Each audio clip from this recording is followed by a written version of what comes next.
This is NHTV2, North Haven Government Television, a service of North Haven Community Television. The following program is brought to you through the support of the town of North Haven.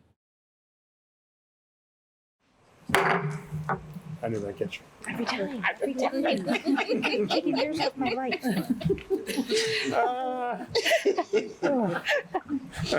Love this job. I'd like to call the February 8th, 2024 regular meeting of the North Haven Board of Education to order at 6:30. May I have a motion to approve the December 14th, 2023 Board of Education regular meeting minutes? So moved. Second? Second. Any discussion? All in favor? Aye. Any opposed? So moved. May I have a motion to approve the January 18th, 2024 Board of Education special meeting minutes? So moved. Second? Second. Any discussion? All in favor? Aye. So moved. May I have a motion to approve the January 22nd, 2024 Board of Education special meeting minutes? So moved. Second? Second. Discussion? All in favor? Aye. So moved. Let's move right into the student representative reports. Joe, you want to start us off? Yeah, sure. We'd like to say congratulations to our Best Buddies program. The group recently held a semi-formal winter ball that included not only NHHS, but also North Frankfurt and Lyman Hall. Our students had a full evening of fun, dancing, and pizza. Thanks to faculty advisors Karen Stevens and Lauren Benzio for their work in making this awesome event. Yes. We would also like to acknowledge this year's NHHS All-School Musical, which is Bye Bye Birdie. That's right. Performances will be on Thursday, February 29th through Sunday, March 3rd. Tickets will be on sale soon. Please come out to enjoy another great performance of acting, music, dance, scaffolding, all of the work of our set builders, crew, and amazing student performers. Thanks to our play director, Mrs. Giordano, vocal director, Mrs. Idarola, and instrumental director, Mrs. Oakley, and all of our other adults, including parent volunteers. Thank you. Sarah? So the course selection process for the 2024-2025 school year is underway. Last week, a great turnout of parents and students attended our course information meeting with a strong showing from the 8th grade class. The event included a theater presentation about our rigorous course offerings, grad requirements, and a walking tour of academic departments and extracurricular opportunities. So thanks to all the department coordinators, faculty, coaches, and students who shared their respective offerings. Students are currently selecting their courses, and the high school team will soon begin building the schedule around the student requests. Also, the high school celebration of Black History Month is underway. Students are having their voice heard daily as they present information about Black history during our announcements. In addition, we are holding the second annual Black History presentation for all sophomores at North Haven High School. It will feature a one-of-a-kind authentic artifacts presented by Jeffrey Fletcher from Ruby and Calvin Fletcher African American History Museum in Stratford.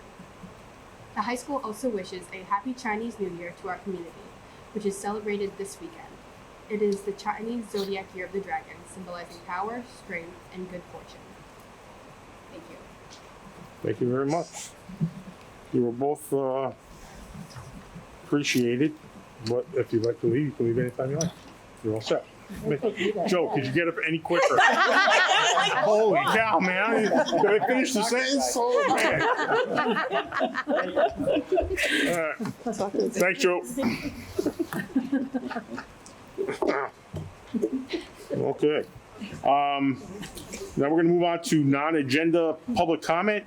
If anybody in the audience has something they'd like to speak about that's not agenda, come up, introduce yourself, give us your address, and talk about your point. Absolutely. Hi, my name is Nick Husband, 539 Hill Road, North Haven, Connecticut. Yes, sir. I have a little thing I wrote up. I've been a longtime resident of Connecticut. I have a deep connection to this town and the wonderful community that it has. Throughout my life, I had the opportunity to explore the world serving in the military. And now I retired and I am here in North Haven. I've always held the belief that our town is well governed by educated individuals. Currently, I have concerns regarding the decisions made by our lawmakers, the Board of Ed, and the Superintendent's Office. Specifically, I'm referring to the recent allowance of the tampon dispensers being placed in the boys' restrooms. In my opinion, this is not only a terrible idea, but also fundamentally incorrect. I strongly believe in that the decision could potentially set these boys up for failure. It is evident that these boys are ill prepared to handle such a situation both emotionally and educationally. In our community truly prioritizes the well-being of our children, it is imperative that we prioritize their education and their protection. We should not subject them to emotional or mental distress. I would like to ask if anyone else here shares my concerns. I have discussed with others, and it appears that many are firmly against this decision. It is apparent to us girls do not belong in the boys' room, and boys do not belong in the girls' restroom. Now, I understand that individuals need to access necessary resources, including tampons, just not in the boys' restrooms. With that said, I understand that the school needs to accommodate those in need. However, I strongly believe in implementing a unisex bathroom or allowing those individuals to utilize the nurse's bathroom for tampon-related needs would be more suitable solutions for all parties involved. I do have a few questions and concerns about this too. Who is going to pay for the vandalism when this happens? Replacement tampon dispensers and tampons, who is going to pay for those? Do they supply tampons in the female bathrooms? And will they install urinals in the girls' room if boy decides to be a girl? Thank you. Thank you.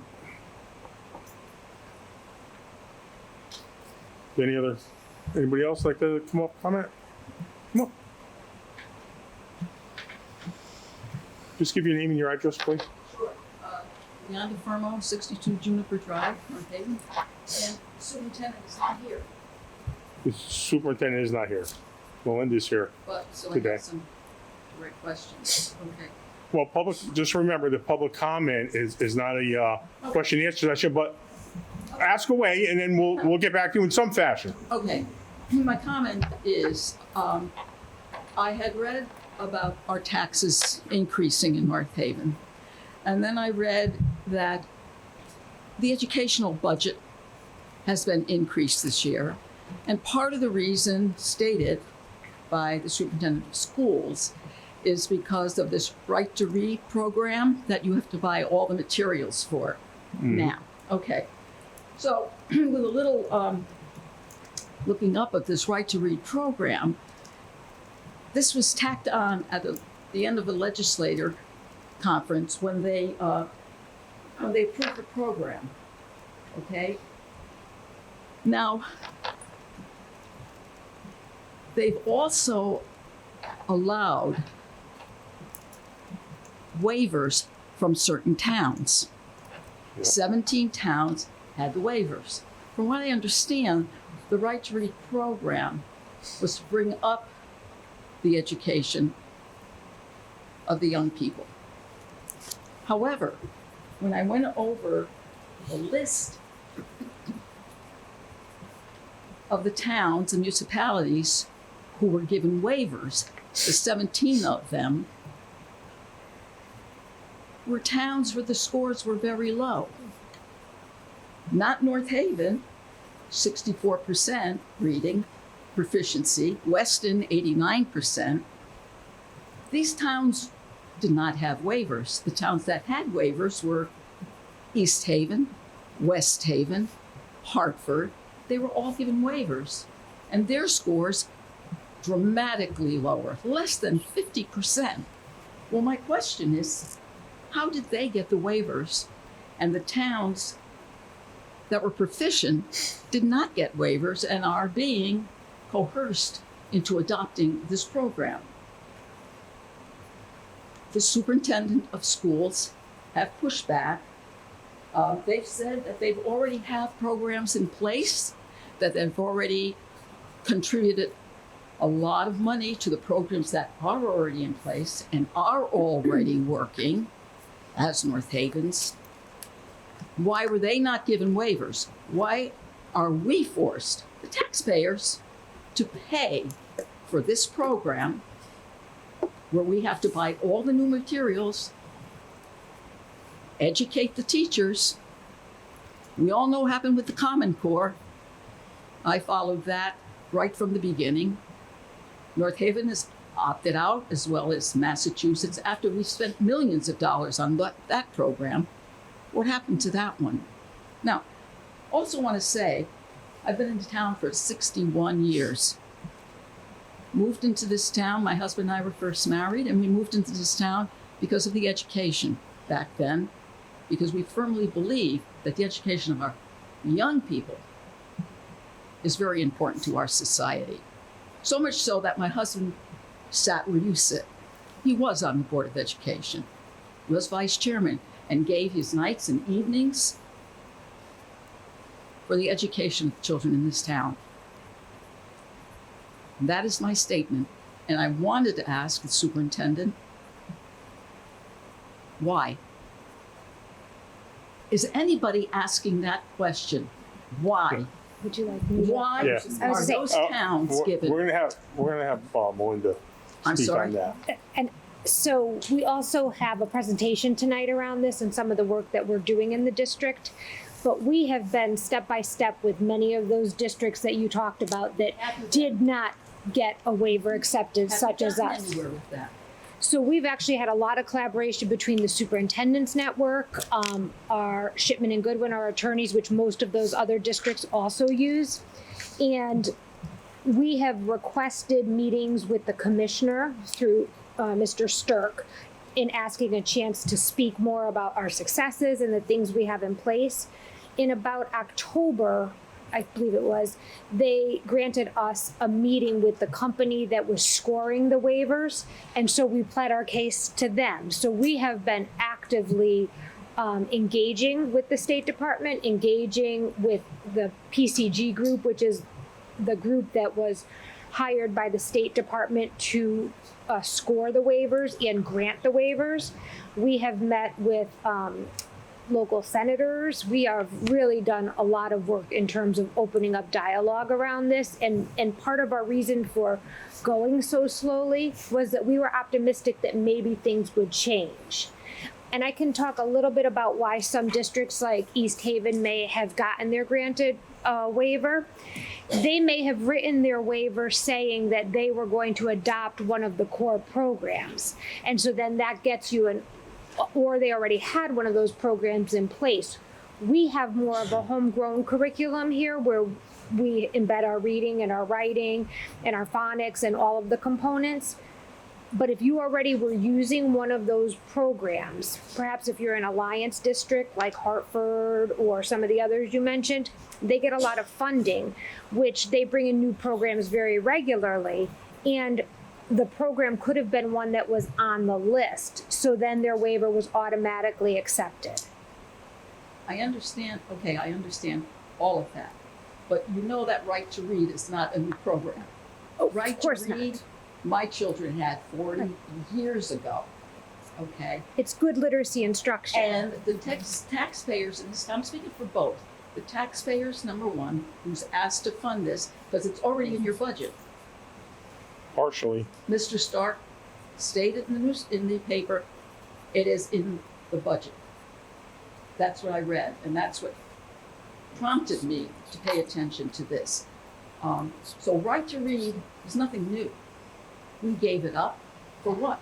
For Common Core, which we know is a dismal failure, okay? Where we spent millions on that program, all right? These are programs that they're not tested. I mean, when we're talking about evidence-based, this is evidence-based. Evidence-based is a medical term that is now a legal term. You need research. You don't just need evidence. This is not locking the barn after the horse is out. The evidence is the horse that's out of the barn. Why is the horse out of the barn? Are we looking at that? Okay, this was 2021, during the pandemic. These children were not being educated. I know because my own granddaughter was at my house on Screen. Zoom. I observed it, I witnessed it. They were not being educated. Now we're looking at 2021 and we're saying, these kids are scoring low. Well, is it because of the program that they have? Do we have to adopt a new one? It's not about the waiver.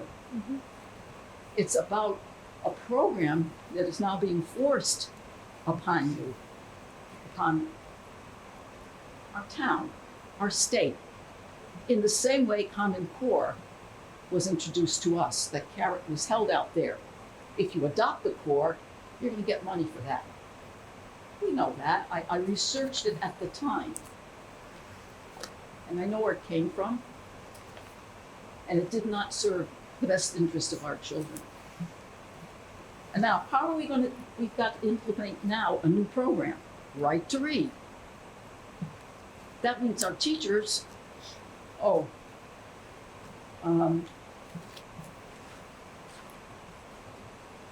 yes, when the Common Core came, they delayed evaluations of teachers at that time. We're not going to evaluate.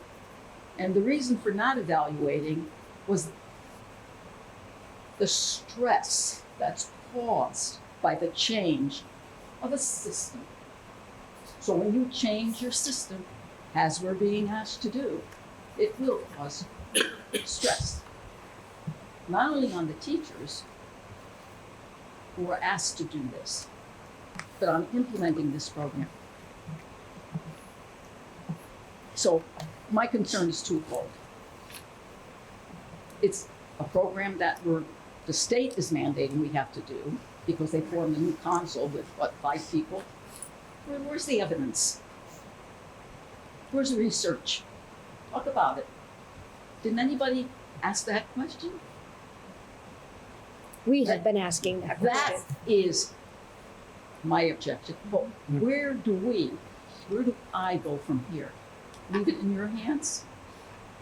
Where do I go from here? You're free to contact the state, your state rep, I did anybody already. and everybody. The same as we're trying to do. That's right. I called Now. the state rep before I came here. I called the state rep. I said, what is going on? What is going on? Yeah. Our people, I was born in 1941 during the war, okay? And I'm still out here trying to get our kids educated. Trust, we are doing the same. You And we've know? been fighting this every step of the way. It's just, as you obviously know, a very difficult Why don't fight. I know about that? We- Why has that not been We've been, published? Every been- month we talk about Why it. don't we know? Why don't we, the taxpayer, know about this? every The month, parents know about it. if you let me finish, every month, we talk about it here at the open meeting, which is televised. That's why we don't make sure that, we have a particular newspaper or other news source here, because we're live and available on demand But most people, throughout the month. most people will read the local news, the local that's what I do. I didn't even think about this until I read the statement that we're having a new program. That's what alerted me to research and to find out what's going on. I mean, we're currently getting ready for it with our fingers crossed that things will still change, because we still believe that there's a possibility for change in the state with the program. I understood that this was already a done deal.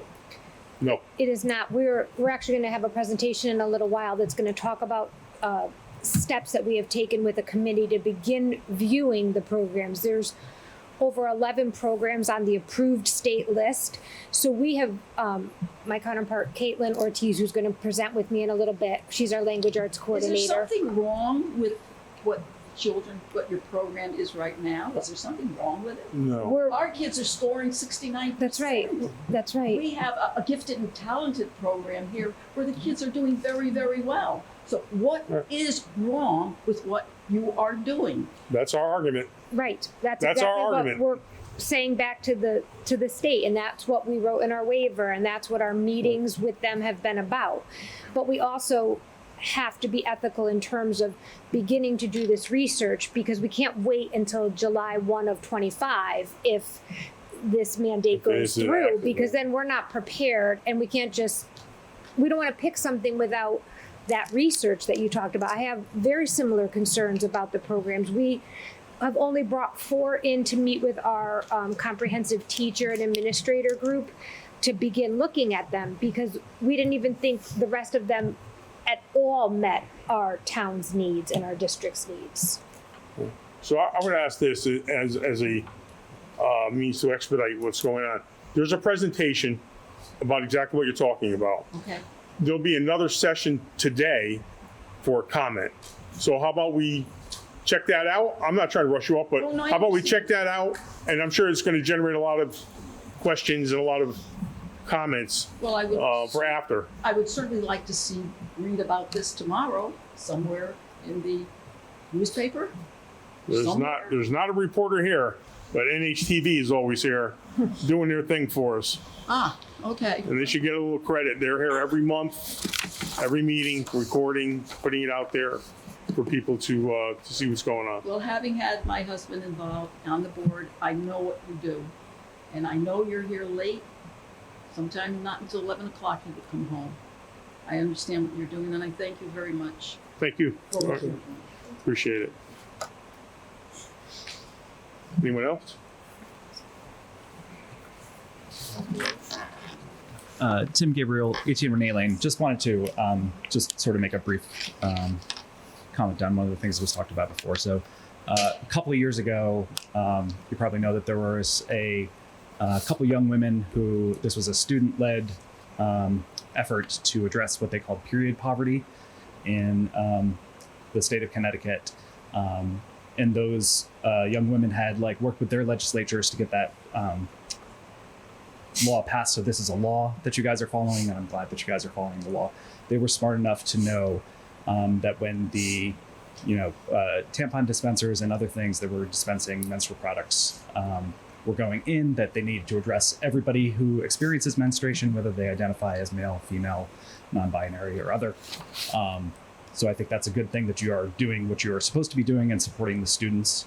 I would like that we would hopefully continue to do that as a policy, and also that in the cases of vandalism, any kind of vandalism is always unacceptable. So I don't think that this would particularly encourage vandalism. I think that it is, if there were targeted attacks that were based around somebody being transgender or identifying it a different way, I think those would require different kinds of interventions, which I'm sure the school would also follow to the extent that they would need to be followed. So just wanted to throw that out there. Anyone else? Okay, seeing none, I'd like to go to the consent agenda. The resignation of James Franco, paraprofessional from the middle school. The resignation of Kristen Celentano, paraprofessional at Ridge Road. May I have a motion to approve the consent agenda? So moved. Second? Second. Any discussion? Just one quick thing, Ron. I think it's Jamie Franco. Is it Jamie or James? Well, I think I said Jamie. Oh, I thought I heard James. Sorry. That's okay. It's very possible. It's an actor. If I did, I apologize. All in favor? Aye. So moved. Okay, now we have an update from the Boys and Girls Club. Yes, Jennifer Ricker is here from Boys and Girls Club. She is the program director for Greater New Haven Club, which includes North Haven, New Haven, and Wallingford. And this evening, she will be providing the board with a program update. And I'd like to also bring my team with me, or the team with me. Dwayne Stevenson is our area director, and Terrence is our site coordinator at North Haven Middle School. So first of all, we just want to thank you for being such an amazing partner. As you know, we've been in North Haven schools for a couple of years now, and over the last year, our team has grown as we merged with the New Haven team, and as that happened, there was a lot of great growth that happened within our programs. There was a lot of staff that come in, and there's a lot of experience, and we thought it's time to maybe come back and talk about some of the changes and some of the programs that are running inside. So first, one of the things that we're really excited about is that it really takes an amazing team to put this together. Our directors have over 40 years of combined experience working with youth over the probably last, well, it was 25 for you, 10 for me. So we really come into this with the passion to serve our youth. In addition to that, we have 5 site coordinators. Terrence is one of them, who spends the week really thinking about how do we make every day special and meaningful? How are we really meeting children where they're at? And how are we making sure that when they're with us, we are really supporting them academically, socially, emotionally, and physically? We have 15 youth development professionals that are working throughout the areas. In addition to Quinnipiac, who's a great partner and sends us students just to do academic tutoring. And then we have interns from Alberta's, Quinnipiac as well, and then also Southern and University of New Haven. So it really is a team that comes together. And they work hard. It's not just showing up and making sure that they're playing and having fun. There's a lot of work that goes into making sure every single day has a very clear program. It has a very clear agenda, and then of course it's also fun. So what we wanted to do is run you through some of the programs that we're running, and I'm going to pass it over to Dwayne, who can dive through what we're doing in the different areas. Hello, everybody. I'm a little nervous now, sorry. One of the programs that we run at each site is called Power Hour. Power Hour is a chance to actually help the kids academically, whether it's through homework help, tutoring, or just educational activities. We've noticed that some kids, well, not some kids, because when we were kids, we hated doing homework. So for those kids who don't like doing homework, we also offer educational activities where they're still learning while they're at the Boys and Girls Club.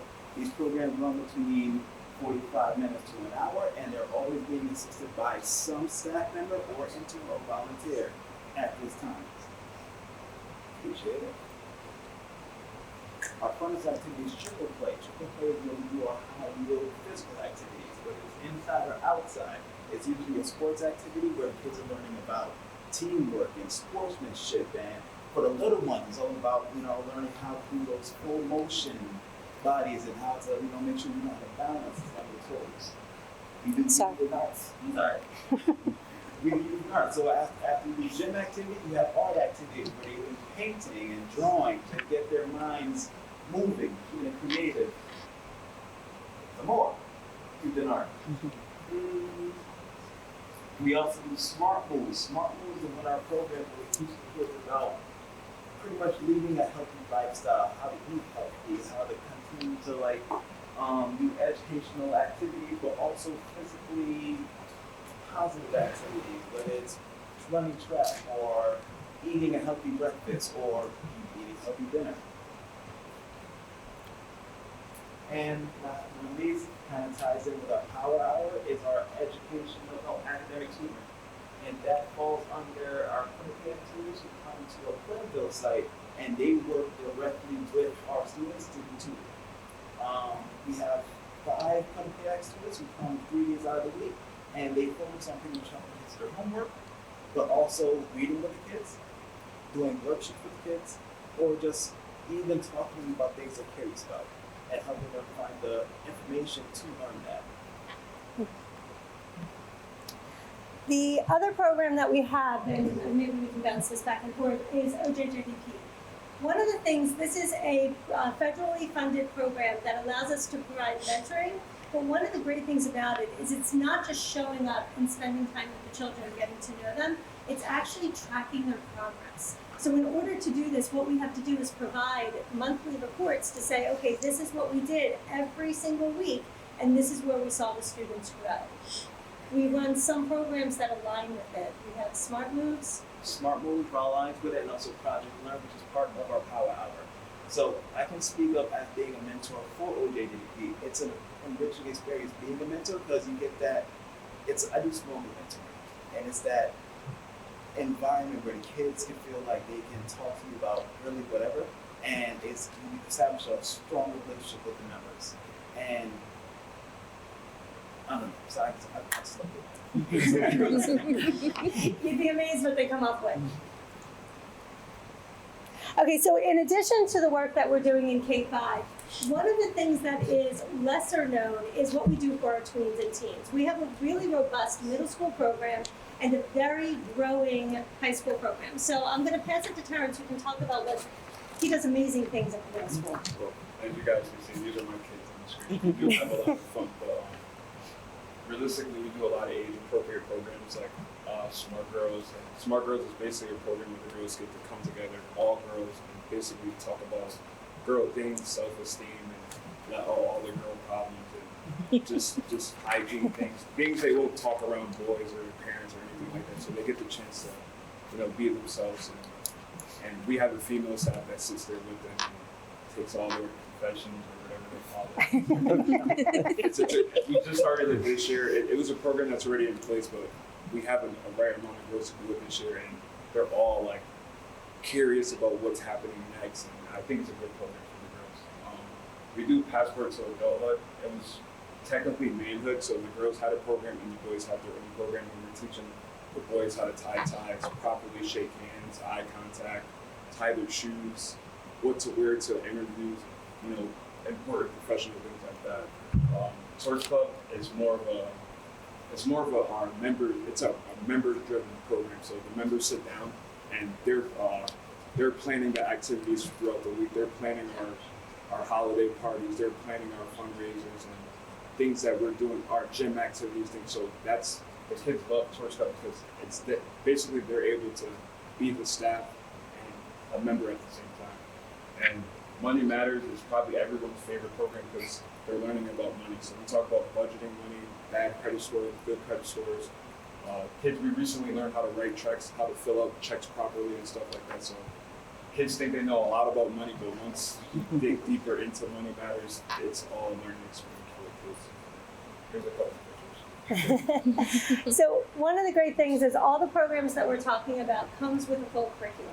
It's not just showing up and going with the flow. It's really about taking the time to prepare, making sure that we know what is the learning outcome for each of the lessons and running it based on what the curriculum is. It is all evidence-based. There's a lot of research that has gone into it. And so this is what we do with the Boys and Girls Club, is we dive into what's already there and implement it. And then sometimes it's just about having fun. So the last thing that I would like to talk about. My name is Cole. I'll let Cole talk about it. Boys and Girls Club for about a year now. Good experience. I have this job as the staff and my boss. I think I connect with the staff and my boss very well as a high school student. I think I connect with them a lot, and also having that kind of staff boss allows me to have a good experience with this job. And also my area director, he allows me to fluctuate my schedule a lot. Like, he lets me call out like 2 days before I go to work.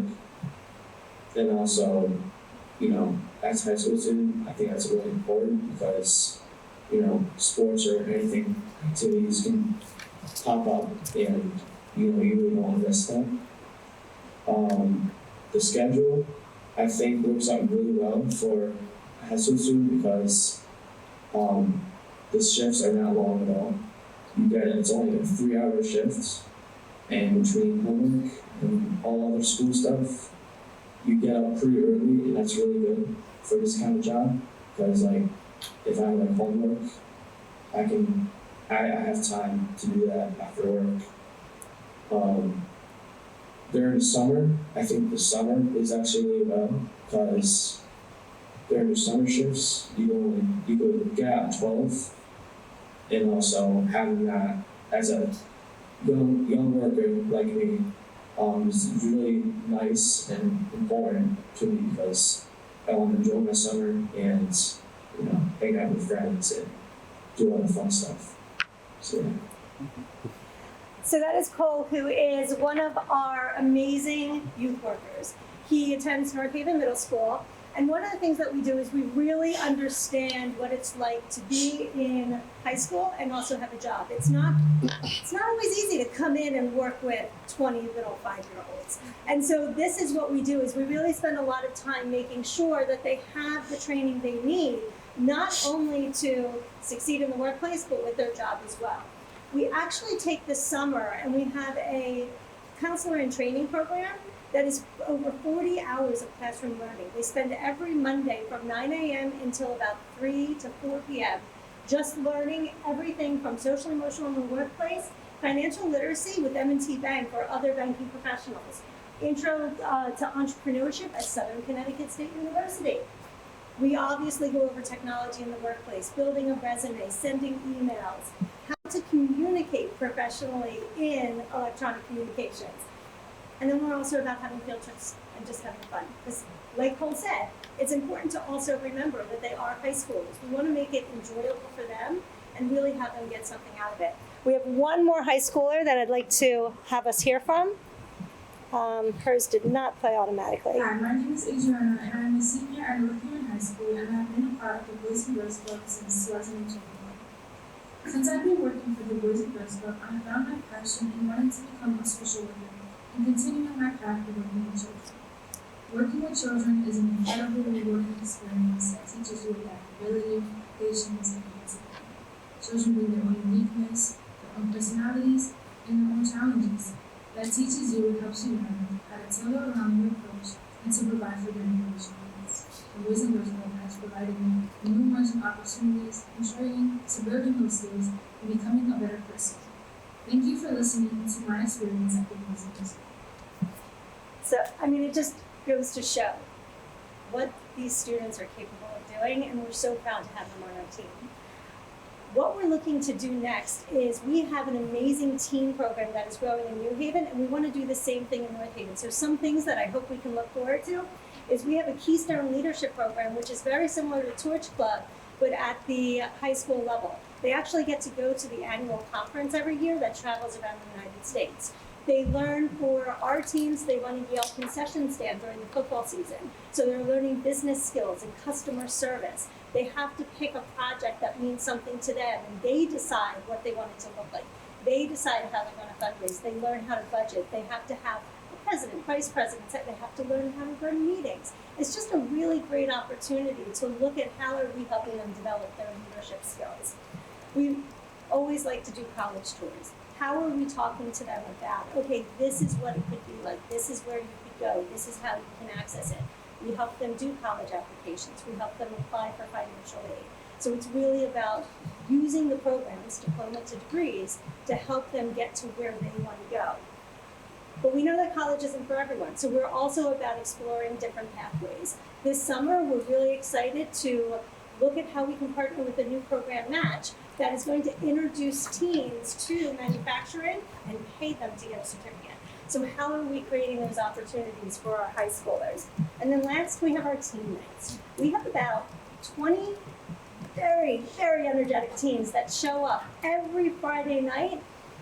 They're playing PlayStation. They're playing life-size checkers. I kid you not. Some of them want to walk away from the PlayStation and just play checkers for hours. And it's amazing because what it says to us is that they just want a place to go where they can connect with each other. And then, of course, our staff is there. Because all along the way, we're always there to mentor and engage, because at the end of the day, that's where the magic happens. The last thing that I would like to now she talks. The last thing that I would like to do is I would love to take a moment to introduce some of our board members. I am a parent of two. I have a middle schooler and a high schooler. I have my children in the program because I believe in the program, but also because I trust the staff with my children. And we have two board members here who not only volunteer their time, and we all, I mean, you know as board members what it takes to volunteer your time to run an organization, but they also have their children in the program. So I'd like to bring up John Longobardi, one of our board member, and this is Paul Janowski behind him. Hi everyone, my name is Jonathan Longobardi, 12 Carriage Drive. Lived in North Haven the majority of my life, class of '99. And I got involved with the Boys and Girls Club when I first came to North Haven, 2018-2019 timeframe, because I believe this was really an essential service for the families here, because the vast majority of families are two-income households. And if there's not a place for your kid to go that's safe, that they can work on, whether it's schoolwork, play with their friends, if you don't have that, then there's something missing. And as a parent, you wonder about that when you're off at work. So I saw this as an opportunity for the club to really get involved in our town, and I want to be part of that journey. Now, I have a son at Clintonville who is in the Boys and Girls Club, and first I would like to express a couple of complaints that he has.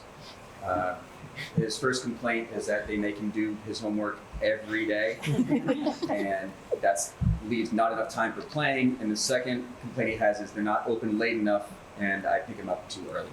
So, of all the, I guess, accolades or complaints you can have, I think those are pretty good ones, and I'm happy that he enjoys his time there. I also wanted to give you guys an example of how the club has affected my son directly. Just this week, actually, he came home and he said, "Dad, I want to go to the store and get art supplies for the club." And he said that him and his friends have been making costumes out of construction paper for the class. And he was concerned that he's going to use up all the supplies and the other kids wouldn't have the same opportunities to do some art projects. So my wife took him to Target and Michael's, and they picked up construction paper, scissors, staples, all sorts, anything he could think of that he thought would be helpful. They picked that up and brought it to the club because he wanted to make sure that everyone would have an opportunity. And I think that, to me, that was heartwarming because it shows that this club has affected him in a way that he's thinking of other people. He's trying to do something that's more than just him. Whereas, otherwise he'd be home playing video games and focused just on that. And I'm just glad that this option is out there for him and that it's made him a better person for it. So, thanks. Good evening, members of the board. You're probably wondering why your local fire chief is here talking about the Boys and Girls Club. So I had the very fortunate experience of being asked by Chris Olbrook, a local business owner here in town several years ago, to get involved as a board member with the Boys and Girls Club. And at that time, he had asked me to oversee safety as a member of the board. And if you think back, we were just starting to get involved in Hope Church at that time. And being a parent of 3 children in the school system, and having the same struggles, I think, as a lot of our parents in town. Both my wife and I are trying to work, and we're trying to find a place for our kids to go after school. There's very, very few opportunities available in this town that we can provide that. And so when he asked me to get involved, I believed in the program, and I believed what it was going to do. When you look at what happened with Hope Church when we first started to open this here in North Haven, and there was a lot of conversation about the need, right? And a lot of conversation about capping that number. Well, we exceeded that number in the first 2 weeks that applications were open. So that shows you the need in the community. And that need has only continued to grow now. And we're thankful to the board for allowing the Boys and Girls Club to expand into all the elementary schools. That's taking care of that need throughout the community. But I'm going to give you a different spin on this as well. So the young gentleman on that video was my son, Cole, who I'm extremely proud of. And I was asked tonight to give you a perspective on not only the children that come up to the Boys and Girls Club, but the employees as well. And the transformation that I've seen Cole take now, he's a junior in high school, and he's been with the Boys and Girls Club now for 2 years, is incredible. The growth I've seen him take, the growth that I hear from his teammates that come back and say, I can't believe he's only 17 years old.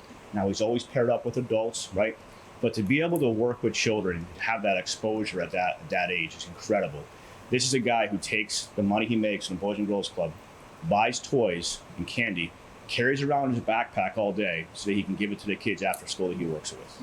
So the growth, and I think, comes full circle to not only what the Boys and Girls Club is doing for the children that are part of the program, but for those that they employ.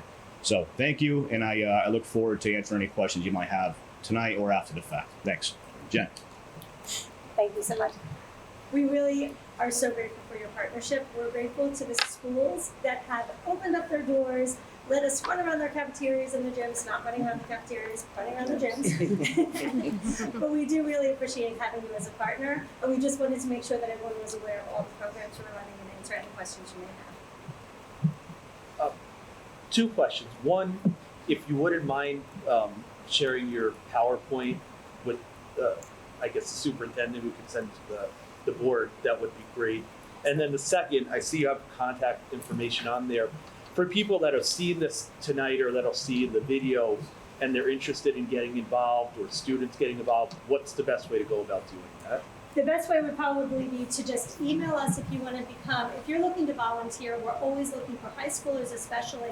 If they want to come and volunteer as tutors and help with any of that item, then we can have volunteers trained to do that and come in on a, maybe they want to come in for an hour a week, maybe they want to come in for a couple of hours, knowing that they do have other activities. they can email me at jricker@dgcgnh.org, and then we can forward it to Dwayne. Dwayne is the other person that they can email if they want to get involved. Because if they're coming from just North Haven, then he's going to be the person that they're going to talk to. He's going to be the person they work with directly. And his email, dstephenson@dgcgnh.org. and then we're also, one of the things that we are looking at is how do we offer opportunities for some more employment as well? Because while we do have an amazing staff, we're always looking for more people. So the other thing that we're doing is we are looking at how can we offer this opportunity for paraprofessionals. If they are working during the school day and they're looking for getting longer hours, then we can work with them to say, oh, actually, we could have you just stay and work at North Haven Middle School for the rest of the day. So we're going to be having a recruitment fair coming up so that we can actually talk to the paraprofessionals and any other professionals within the school district so we can offer the same opportunities. Thank you. Anybody else? Just thank you. Thank you Okay, well, all so thank you. much Thanks for your presentation time. so Thank much. you guys. Thank you for what you do. Thank you.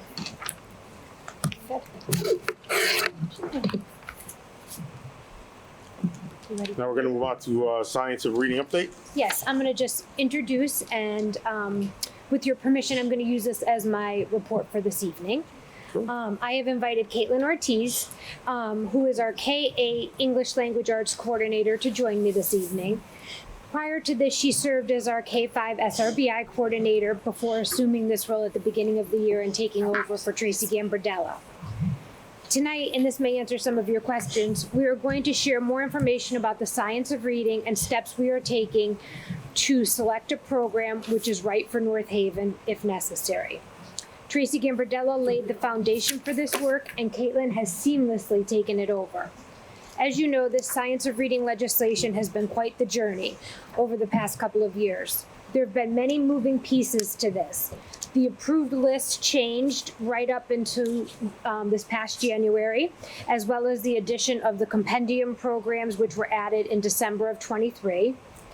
And these compendium options include the use of Heggerty and UFly, which are two components that we already have in the district.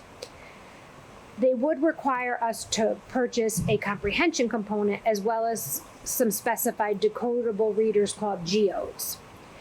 As you know, the legislation is for K3, but we feel strongly that if we make the shift for K3, we should bring it all the way up to 5th grade for continuity. It's too choppy to change that in 4th grade.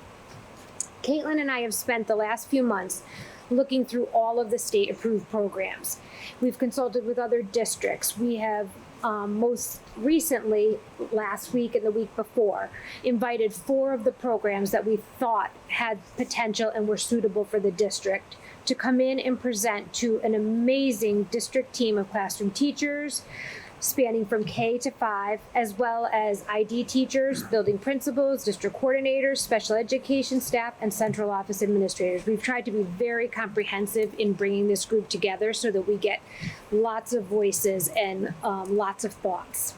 So this evening, Caitlin is going to highlight some of the steps we've taken to date, as well as where we landed with having those 4 groups in, and know that we have a lot of work still to do is what we took away from that. So I will turn it over to you. Ready? Thank you for having me. I just wanted to let you know with each of you a folder. In that folder is a copy of this PowerPoint presentation, along with 2 resources that our teachers and staff had access to during our literacy committee search with the programs, and I will get into those as the presentation goes on. So the right to read legislation, I know that Melinda has done a great job of keeping you guys up to date as to exactly what this is. So I just want to reiterate, the right to read legislation is a law in Connecticut that we have to make an adjustment with our instructional focus for literacy and make sure that we pick a program from a list of approved programs from the state. Initially, there were 6 approved programs, and Melinda and I ordered sample materials from all 6 programs. And we received those materials, dug deep. I had one-on-one meetings with all of those vendors to really get a feel for those programs. And none of them were super overwhelming at first, so we were a little disheartened by that process. But like we know, we all had to either fill a waiver or make a change right away. We did fill out a waiver in our district. We all know we were denied that waiver. And then after that waiver process, we noticed that there were new additions on the state approved list. Instead of 6, now there are 11. And the purpose for that is because if a district's waiver was approved, whatever programming they use had to be then placed onto the approved list. So that broadened our scope a little bit. So then we were able to look into those new programs.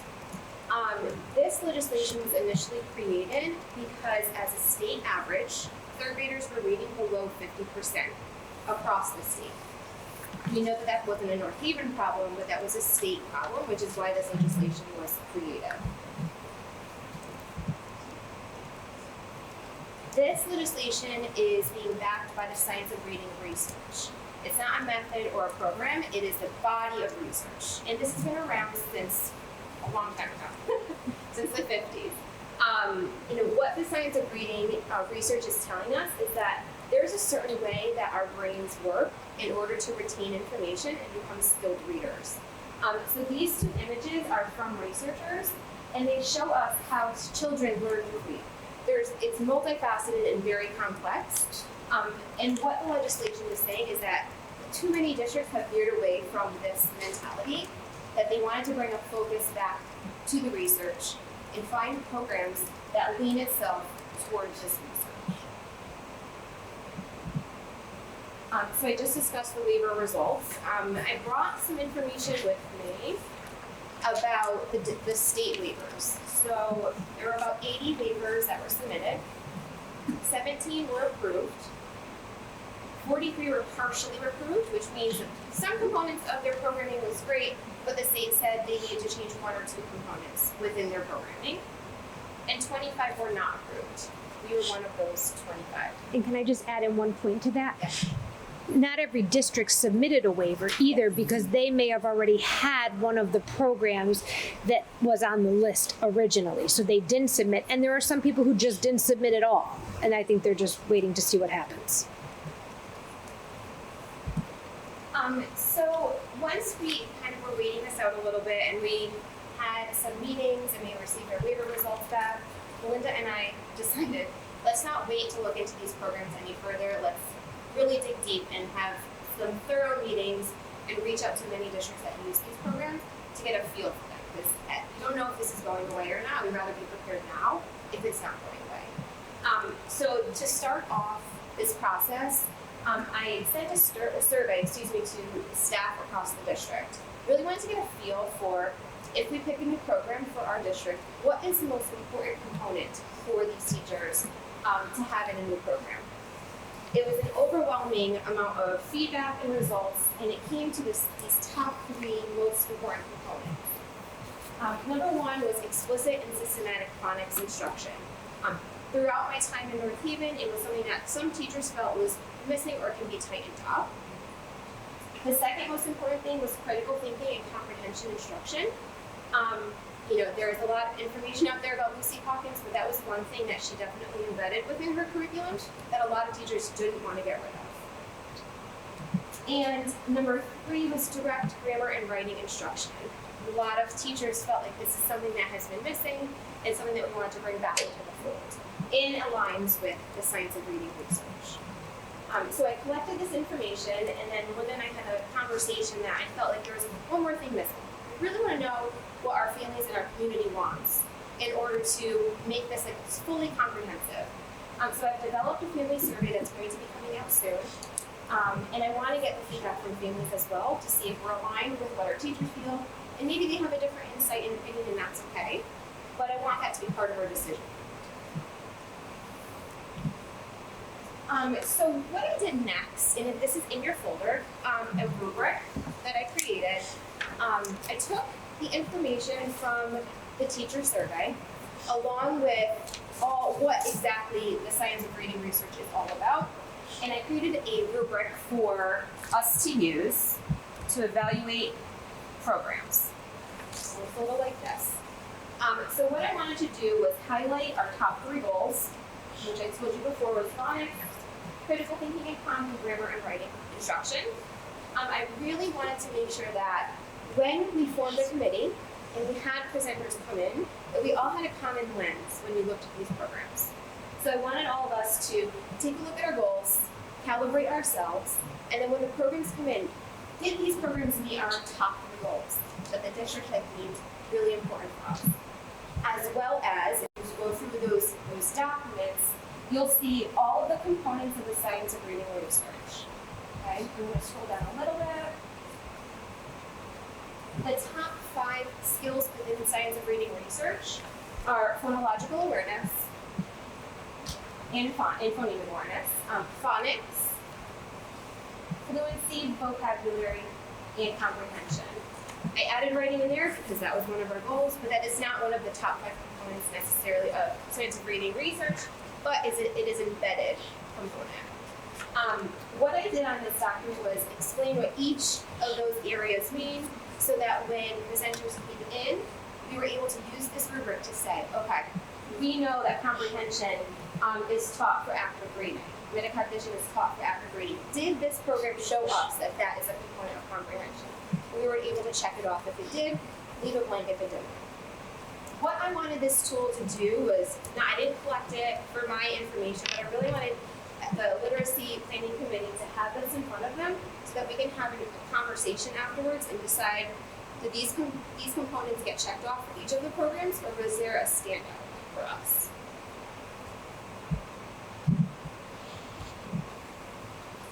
So just as Melinda said, after the papers came out, whether you were approved or denied, the state updated their website. Like I said, we went from 6 programs down to 11, but these programs were now separated into 2 categories. One is a comprehensive category, which is exactly as it sounds. It is a full package. So you have a teacher's manual, and it would address all components of literacy. Phonological awareness, phonics, vocab, writing, comprehension. And it would be all in one package. The compendium is the other option. What compendium means is that is a multiple set of programs, when pieced together, makes a comprehensive program. Okay, I'm going to go into this in a second. Of the 11 programs that were recommended by the state, Melinda and I were really quickly able to rule some out based off of a multitude of reasons. And we just knew that they weren't right for our North Haven public schools. Of the 4 we had left, the first one that we were able to take a look at was called Open Court Reading. This is from McGraw-Hill. So we took a look at this program. Comprehensive, it had everything we need in one package. The next comprehensive package was called Benchmark Advanced. And also in your folder, I forgot to mention, you have a document that describes each of these programs in detail. When looking at a compendium, like Melinda said before, it is only a knowledge-based program. Okay? It doesn't have phonics, it doesn't have phonemic awareness instruction.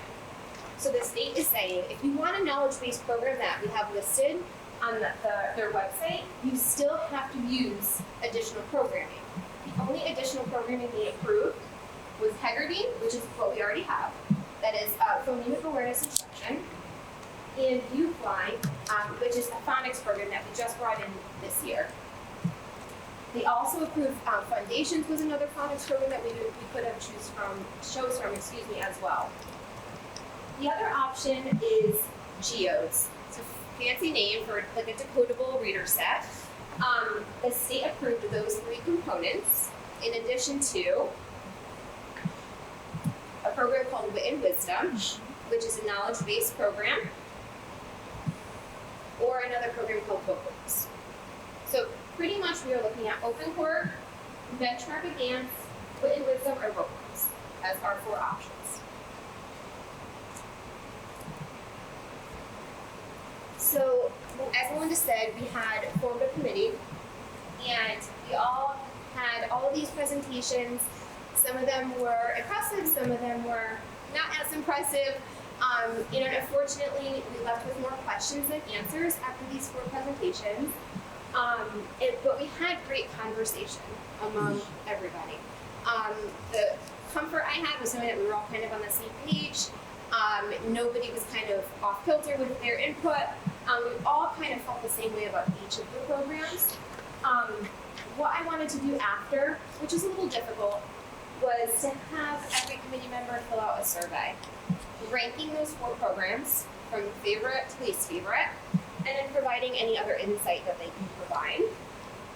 What we found from the survey results is that a majority of the committee favors a compendium, which is keeping Heggerty and Newfly, getting the decodable geodes, and then picking between wit and wisdom and bookworms. Okay? Of the 2 comprehensive programs, the full package programs, Benchmark Advanced was the favorite of the 2. Of the compendiums, wit and wisdom was the first choice, but we had a big debate about this, this vote. We felt a little slighted by the bookworms presentation because a lot of our questions were not answered.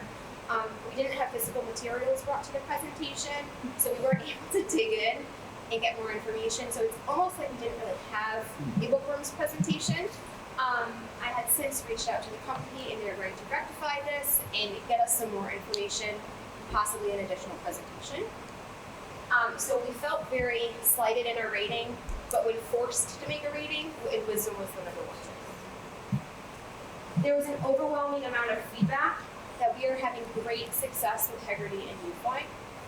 And I can provide you some brief data because I'm SRBI data queen in my brain. It doesn't go away. Since the fall to winter data, our phonological awareness of data on iReady increased by 25%, just from fall to winter. Phonics from fall to winter has increased already by 31%. So we're seeing these huge gains that we had not seen in years prior. We do know, I think this last bullet point goes without saying, there's definitely more research to be done at this point because we are not settled and we do not have a final decision or direction that we want to present to CNI at this point. So I just want to reiterate any action steps we have taken from the beginning until now. Like Melinda said, Tracy Gibardella had laid the foundation for me to come in, and then now I have audited all 11 programs. Along with Melinda, we have gone through all of the material, some of them quite scary to others. And I have met with every single vendor one-on-one. I've had meetings, multiple meetings with some of them to gain as much insight as possible. We have conducted site visits, so Melinda and I went to Litchfield and met with people there that are working with some other vendors and digging deep too. Collaborated with some other districts right now to find out what legwork they've already done so we don't have to necessarily repeat that work. We kind of piggyback. Like I said, I've consulted with all publishers. And there are a few contacts that I have at the State Department of Education that I harass on a weekly basis to get clarification about any questions I have. We talk to them a lot about the grant funding that we might possibly get. Anything that's coming, I've asked if we're getting more money, if anything's going to change. So I try to keep in touch with them as much as possible. Like I said before, we did the staff survey. I developed the evaluation tool that we used as a calibration exercise. We established the literacy planning committee. We had presentations with those 4 vendors, and we debriefed as a literacy planning committee. Steps moving forward. So I wish I was coming here to say that we were really excited about one of the programs, but unfortunately right now nothing is standing out to us as of yet. What I really need to do is continue to talk with all 4 of those vendors because at this point we have gone through all 11 programs and this is the best of the 11. So this is what we have to choose from at this point. What I want to do is dig even deeper into the materials. That first presentation that I mentioned that didn't bring samples with them, they sent samples recently, so we're going to start going through those. And Melinda and I, along with a teacher representative, are going to Marlborough, Connecticut. They use bookworms. They've been using it for the last couple of years. And we are going to watch 2 demo lessons in action. And then we'll be able to debrief with the teachers afterwards. So we're really excited about that. I've been contacting other colleagues, but I will continue to do so. I know of a few districts that are piloting some of the programs that we're looking at. And they have invited me to come be part of that process, so I can just listen to what they're doing and find out if that's even an option for us moving forward. I definitely want to conduct that family survey that will be coming out soon. If through this process we are looking at like maybe 2 of these programs that we keep going back and forth with, we might want to consider a pilot this spring to help guide our decision. And then we want to continue meeting with our literacy planning committee. We don't want to just have those 4 presentations and let it be that. I want to continue the dialogue with all of them. We definitely want to keep all of you updated throughout this process. And one item I did not put on here is I meet with every teacher at the elementary level every month. I have grade level meetings with them, and my conversations with them are ongoing. I just met with all of them this week. They're fully versed in what's going on here. And I just want to reiterate that whatever program we decide on and whatever direction we go, I want to ensure that we create a perfect PD plan moving forward. As frustrating as this process has been, and we're kind of being forced to make a decision, I'm very confident with everything that we have going on in our district that we can make whatever program we pick work. We'll be purchasing a program, we don't purchase the curriculum. We have to write the curriculum. So what I would like to do is take everything that we get from this program, rewrite it to fit North Haven's needs, make sure we have a perfect PD plan in place to roll this out for our teachers, and not just hand it to them. I want to be very thoughtful about this process. In a perfect world, I would like to be able to start training them if I can in the spring before the summer comes, so that fall rollout can begin. That all depends on if we make decisions, or if we want to slow this process down because the state might make any changes. So this is all up in the air. Spring as in In a perfect world, if we could make a choice, I would love to, but in a few months, spring. There's some districts that some of the compendium programs have created some like 3-week pilots, so they're very short, concise units, and we've built a lot of capacity with other districts. And as Caitlin talks to the teachers during the grade level meetings, like we were both at Ridge for one of them this week, and one of the teachers worked in Marlboro many years ago. So she said, let me reach out to my other kindergarten teachers, friends that are there, and the literacy specialists. So we're beginning to open up some nice dialogue from the people who are using it, not just vendors. So I just wanted to reiterate that my commitment to this work is, of course, it's very frustrating, but it is a legislation at this point. So my goal is to do my due diligence, make sure I research these programs and know them in and out, and be able to communicate with all teachers, all families, and CNI to help make a uniform decision and work on all of this together. So that's my ultimate goal. And Caitlin has just really done just an amazing job taking this over and digging into all the steps. And as we said a little bit earlier, like we purposefully didn't jump right into something or adopt one of the programs back 2 years ago. We have been really taking our time, being thoughtful, and when and if we need to make a decision, we will be ready and we will make the best decision we can for our students and teachers. I don't know. I have really a ton of questions, and I don't want to like kill you with all of them. But I mean, Melinda knows how I feel. But I hate this, and that we're being kind of cornered into this. We don't like it either. I still would love to know if we could really drill down and find out what the costs are going to be if we just choose. We are getting much clearer on that, the cost piece. But I understand putting that aside. It is current law. It's coming. We need to prepare for it. So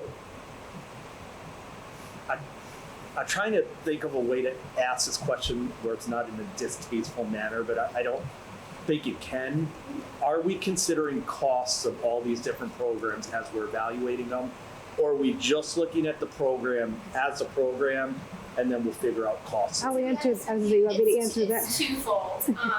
First, my initial response was looking at these programs because we want to make sure we're not wasting our time. That was number one. Yep. Once I narrowed it down to 4, I did get a rough quote from each of the vendors, and I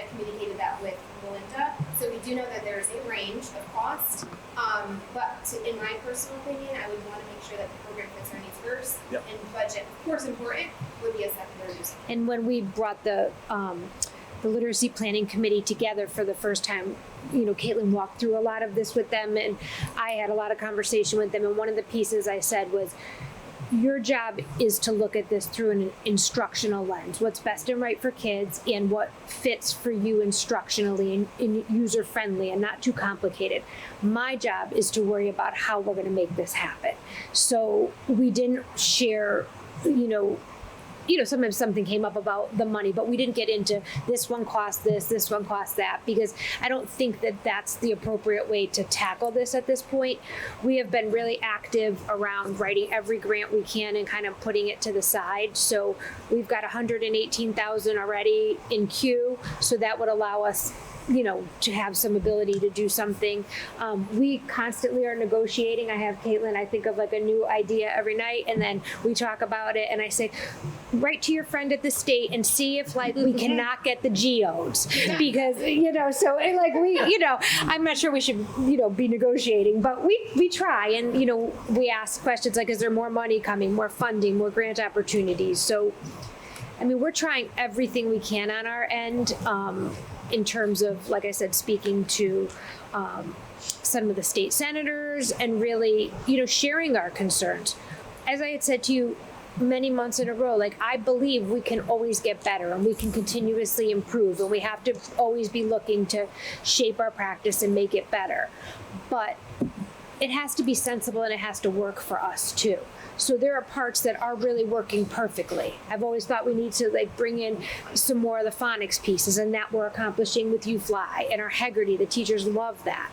So we have to kind of balance out all of these shifts. And the other piece is, we don't want to bring everything brand new all at once for teachers either. That is overwhelming, and it's overwhelming for students too. We work really hard on having language that goes with kids all the way up the grades so that they know what we're talking about and they have anchors for new learning to happen in their minds. So we're cognizant of all of that, and those are all pieces that we have to weigh out in this. And I appreciate the way you answer that, because, you know, I feel like if I've heard about it, I'm sure people in the educational world have heard about just the range that these programs cost.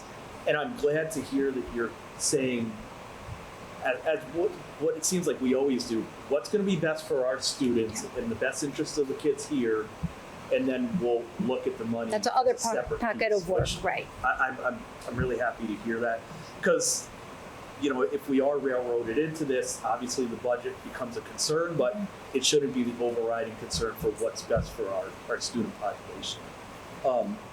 The other question, which I didn't have coming into this, but you were talking about it and it just made me think about this, is the PD component to this. If we do adopt the new system, how, like, practically, how long do our teachers need to kind of be up and living and breathing it to be able to effectively deliver it? So each of the vendors I talked to you can customize your own professional development plan. So it's exactly what we would want to happen. They would support it fully. They could do professional development like the day they sign the contract. They could do it over the summer. If we want our coaches to get some support so that they can then go slip out, they will do that as well. I will obviously be fully invested in this process additionally. So it depends on exactly what we would want to happen, and every program said they would make it happen. And if we went with one of the compendium programs, which is one of the reasons why, in addition to the success we're seeing with UFly and Heggerty, that the teachers favor, is that they already have those two components under their belt. So the comprehension pieces are very natural to teachers, right? We're like always teaching kids how to read and what that looks like with various types of literature. So it would be less of a heavy lift. That's right. And if we do a full program, we give up everything, and you just follow that program from soup to nuts. So we have some worries about that, because we are successful, and our students are making nice gains that we've been watching over the years, and we've put a lot of things in place, and we don't want to just be rid of those either. It's also very hard to hand teachers a program like Heggerty and UFly, and I have not heard anything negative about it. That's not very common when you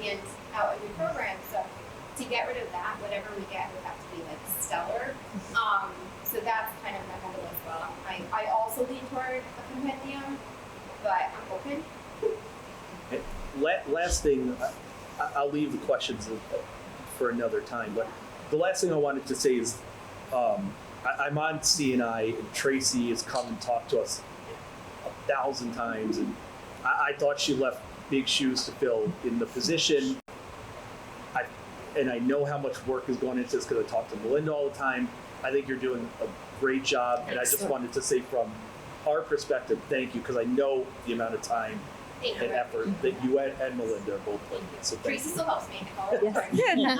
But yeah, I appreciate it. And really, the team of teachers and coordinators and administrators and the principals, like, has just been wonderful, trusting dialogue. Like, I couldn't be more thankful because we all come at it with different viewpoints. But the one guiding star we have is that this is about what's best and right for kids, and early literacy is the most important thing. Goldie? No. Amanda? I have a bunch, sorry. Okay, so, You'd be disappointed if you did. so you had a great diagram up there on like the science of reading and explaining how like learning and phonics in the brain work. But does this set of programs or comprehensive program, does it account for all kinds of brains? Like, does it still allow for like personalized instruction? My brain is very spicy. I've got a neurospicy brain. It does not function like everybody else's. So I just want to make sure that like, and my kids are the same way. So are we accounting for that in here? Absolutely. So every program that we're looking at prides themselves on meeting the needs of all students. Some of them actually have a differentiated instructional block within that literacy block that is written on the lesson. So yes, every program that we're looking at will meet the needs of all students, which is another reason why I want Anthony and Christy Steelen, our special ed coordinator, on our committee to look at it through that lens. And also we had a special ed teacher prep too. I didn't want to forget that population, of course. I wanted to make sure we have representation from multilingual learners. Nadia was the coordinator, was also there, because that's something that we don't want to lose focus of. And it's also part of the legislation, the equity piece. We want to make sure we meet the needs of all students, so that is definitely a component of all four learners. That's wonderful. Thank you. So, you know, I always think I'm glad that we have Heggerty and UFly in place now. I always think about like when my iPhone wants to update, I put that off forever. Even if it is going to give me enhanced security, even if it's going to move the back button and I know where that is, right? So big shifts like this can sometimes, even when they're done with the best of intention, sometimes they can lead to a lag in adoption. So I think we may have a head start here by using 2 of the compendium items already. So I really like that. But you said that we're up 25% for phonological awareness and 31% for phonics. Is anything dropping as those are rising? Are we seeing, okay, that's a miracle. We're seeing some nice gains across the board. Across the board. And that leads to my next question is the kids who are going to be bridging between our current programming and the science of reading programming, how are we going to help make that adjustment smooth over time? Because there are going to be kids who are going to have experienced our current programming before we officially make the switch. Can I just jump in on that one? So we actually had a lot of conversation, the committee around that, to the planning committee, and the group seems to align and favor the programs that are most similar to the way that we have been instructing in literacy. So we use a workshop model now, so we've been leaning towards ones that replicate that in some way. I mean, they're not the same, but there's tenets to it that are very familiar to our students, and really embedding reading and writing and the reciprocity between those two things. I'm glad that you're also talking about those like anchoring things, because having kids who've gone through the elementary school with like the vision of a graduate in place and having things like build on top of each other has been really eye-opening for me to see like that they can do so much more than I could do when I was their age. So I'm glad that we're being thoughtful about this and we're considering this. I usually love a short-term pilot or a proof of concept. I'm a little worried maybe about, we have a aggressive curriculum in here, but I'm just wondering, the teachers have a lot to get through. Do we have teachers who are open to doing pilots? Yes, as part of my survey, I asked teachers if we were to do a poll, who would be interested, and we have a set of about 29 teachers that said yes. And we're very cognizant of the pilot. Caitlin and I go back and forth on this all the time because I worry about the disjointed nature of what they're doing now. Yeah. And so if we found something that we thought was really suitable and we wanted to do like I said, a 3-week, a very short pilot, like not interrupt long periods of time, because I don't feel comfortable with that. That's great. And are we confident that of the 11 options that we have, whether comprehensive or compendium, that they're going to yield what is best for our students as we move forward?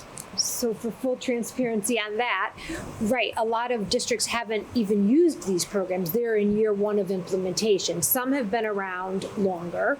There were programs that were on the list that were just removed as of late. Was that just this month, January? Yes, the program that is on the list now is out of sale, out of production. So if you had chose that one, if you didn't buy it, you can't have it now. So we have done her counterpart, Michael Yates, the math coordinator. He loves numbers. You would really like him. And he started to dig into some of the results of some districts that used certain programs last year and just pull some of their data. Now, again, it's just, 1 year's data is not giving you much, right? But looking for some trends, did any of these places have a bump up? So he's in the midst of mining some of that so that we can keep our eye on it. Can I see it too? Yes. I would love that. That makes me happy. And understanding that there may be a slight lag in adoption. Like entirely new systems can sometimes cause a divot there. But the fact that we're seeing such wonderful growth in phonological awareness, which I need to Google after this, as well as phonics, which I know what that is, I think is a good thing. That's all I got. Thank you. Ty, you got it? So just a couple of questions. Well, one thing I want to echo Joe on Caitlin, how amazing you are, but also Mr. Yates is a big, we are big fans of Mr. Yates before he even came over to the district. So thank you to the coordinators. So question about the family survey. So I freaked out a little bit. So speaking of not understanding words, and I'm trying to find how I can use compendium for the rest of the year in some form or fashion. Marie had a joke with me in CNI that every time I said it, because she just thought it was so funny. Like, compendium's kind of like a fun word. I'm just going to throw it around. But the questions that go out to the families, can you just give We'll be in family lingo. Thank you. Yes, right. They're not going to be like that. Okay, no. because I'm looking at this pie chart no. and I'm just like, No. I got this. Okay. No. It will be slightly All right. It will be very appropriate for the audience, All like right. of people who don't know about this. Okay, that was my first question. My second question was, so one of the companies didn't come prepared. So why are we giving them a second look?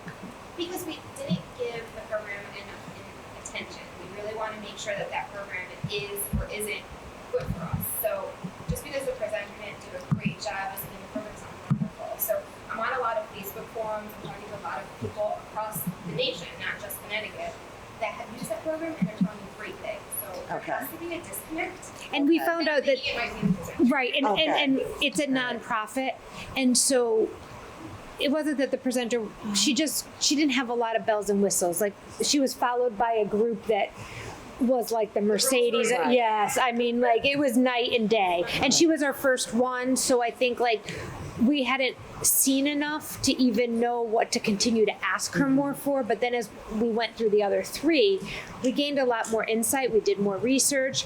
The materials came at the end of last week. I have a stack in my office. Caitlin has a stack in her office. And when you go through them, they're very well done. So I think that we should dig in and just investigate some more. And we'll bring the whole committee back again so that it's that same group hearing about it again. Okay. Thank you. Marty, Yes, sir. you have any questions, my friend? Cases. Okay, so I didn't. Sit down. We had a meeting this this afternoon. They announced that Chase School and Wintergreen School I think it's from this one. for that accomplishment. They also discussed the upcoming legislation. The ACEs report. He's giving the report. Yeah.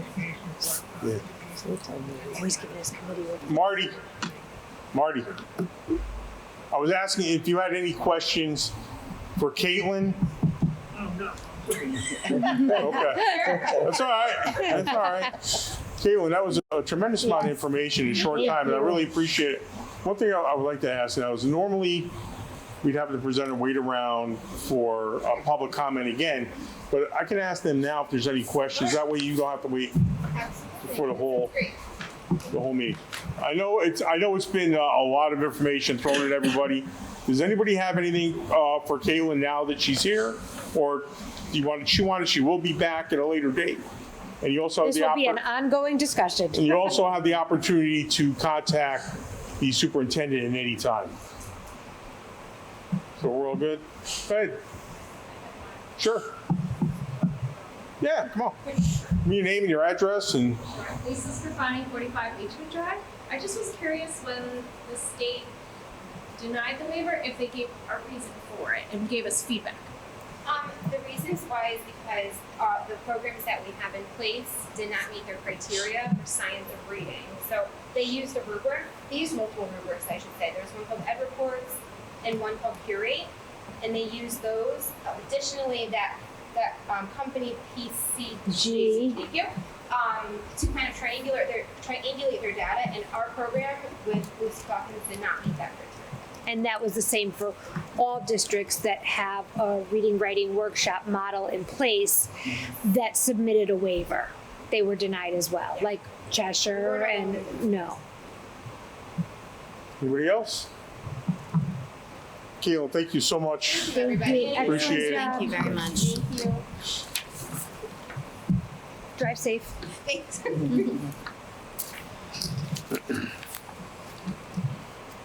Okay, that's some long-winded business here. Get ready. All right, may I have a motion to add discussion and possible action regarding an invitation to bid or request for proposal of transportation services contract for the 2024-2025 school year, 2025-2026 school year, 26-27 school year, 2027-28 school year, and or 2028-2029 school years. So moved. Can I get a second? Second. Any discussion? All in favor? Aye. So moved.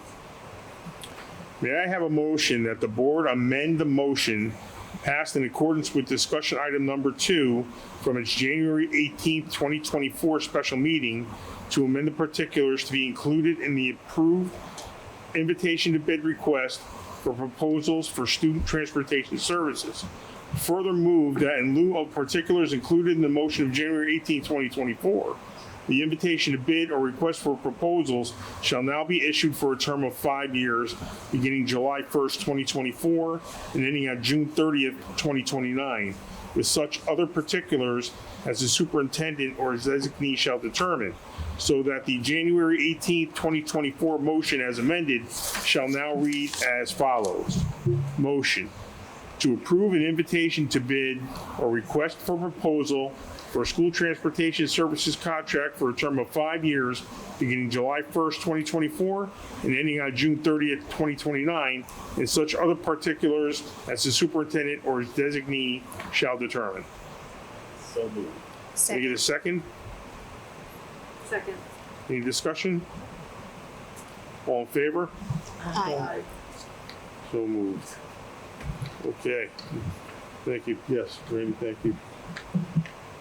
Now we're going to do the report from the standing committees. Marty!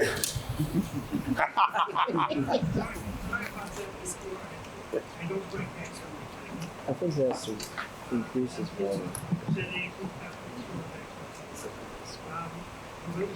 The state would, Uh-huh. state committee on Let's move on. They have 18 bids so far.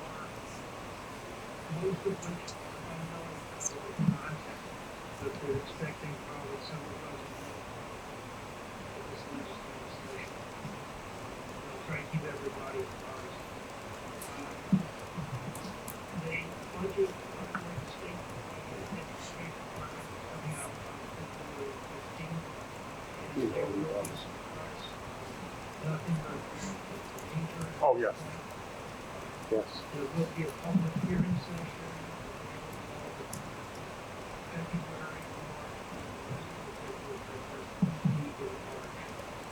there's also going to be education representatives to discuss legislation to be announced at this point. ACES is also looking into a program that's called a clean air system. This is to help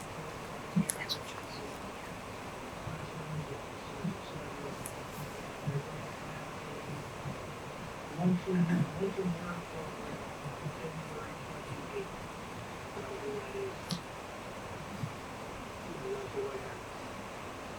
All right, hey, Marty, there's a little difficulty with the transmission of your report.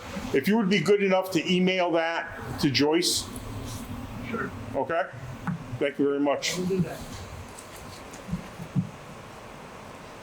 Curriculum, instruction, and planning?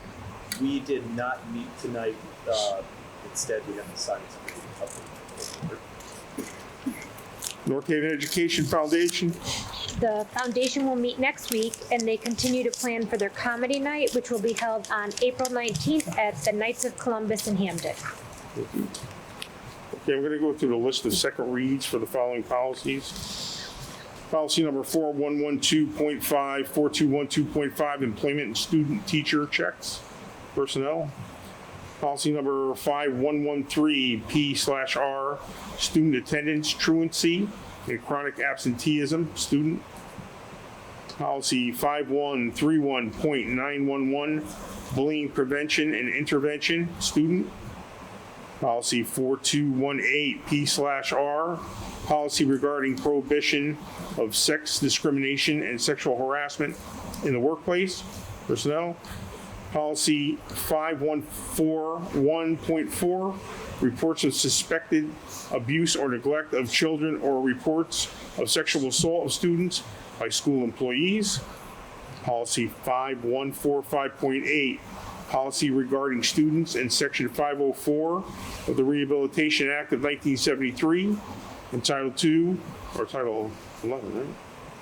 Title II of the Americans with Disabilities Act 1990.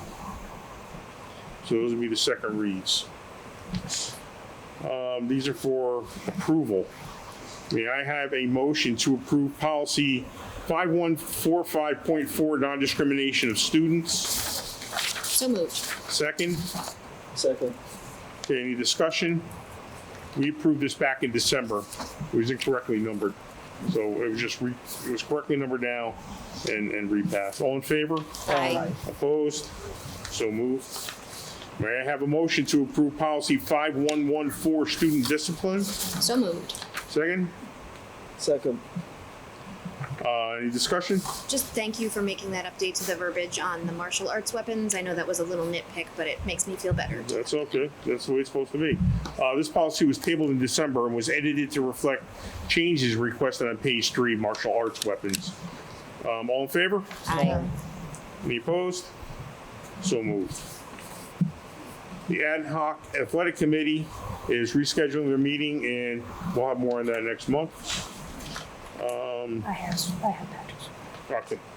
Superintendent report. Okay. The presidential preference primary will be held on Tuesday, April 2nd, 2024. Each of the elementary schools are polling locations for this election. As a result, all schools will need to be closed on this day, and that day added to the end of the school year calendar. What day was that again? That is April 2nd. And then just for information, August 13th is the 2024 state and federal primary. Students won't be in school and summer school will be finished, so that won't be an impact to school. And then Tuesday, November 5th, 2024 is the presidential and federal election.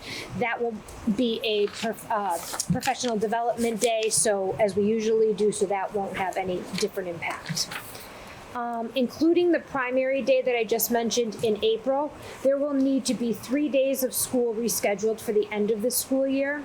Barring any other cancellations, the last day of school will be Thursday, June 13th. In past years, the board has voted to forego 1 day as 180 is mandated by the state and reschedule 181 each year. The board will approve the North Haven High School graduation date as well as the 24-25 calendar at the April Board of Education meeting. At that point, we'll probably have a good sense of snow days and closures, and we'll be more specific on the date. And the last item is this school year, the district's administrative team is participating in self-leadership sessions. I had made a connection at one of my curriculum council meetings in the spring, and we decided to dedicate this year's administrative meetings to this work. The focus is to support the overall well-being of our administrators. We speak about how to care for ourselves so that we can care for others and how to reflect on our actions, thoughts, and decisions. To guide our work, we were introduced to a motto called PAUSE. The P for pause, A for awareness of myself, U, understanding others, S, searching for solutions, and E, experimenting. The admins seem to be taking to it, and we will have another session tomorrow afternoon. And that's it. Hey, Steve Ivy. Great. So we met last Friday. Wanted to, so during that meeting, what we wanted to focus on is, or what we're going to focus on is taking a look at our DEI mission statement and making sure that it is truly meaningful, not just a bunch of words, and that is representative for the staff, the school, as well as the students. So this month, the schools will be acknowledging Valentine's Day or Friendship Day, depending on what school you're. Ash Wednesday as well. President's Day is a day off, correct? All right. And the high school will acknowledge the Chinese New Year as well as Lincoln's birthday. I do want to mention, while it's not listed here, February is also American Heart Health Month.